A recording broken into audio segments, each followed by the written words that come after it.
Президенті Қасым-Жомарт Тоқаев мырзаға Қазмұнайгаз акционерлік қоғам басқармасының төрағасы Мағзұм Маратұлы Мырзағалиев мырзаға, Маңғыстаумұнайгаз басқармасының төрағасы Қасанов Дәулетжан Кеңесұлы мырзаға үндеу.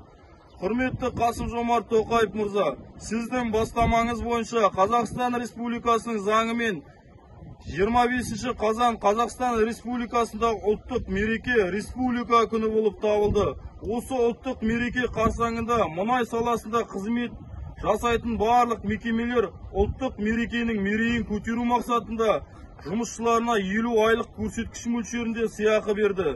Маңғыстау өңірінде мұнай саласында еңбек етіп жатқан біздің алмауымыз әділетсіздік деп есептейміз.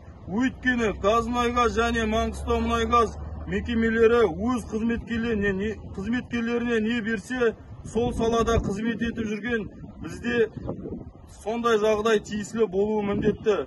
Сондықтан біз жұмыс жасап жатқан West Oil жауапкершілігі шектеулі серіктестігінің әкімшілігі ұлттық мереке республика күні өз жұмысшыларына сыйақы төлеуін талап етеміз. Талап етеміз ба, жігіттер?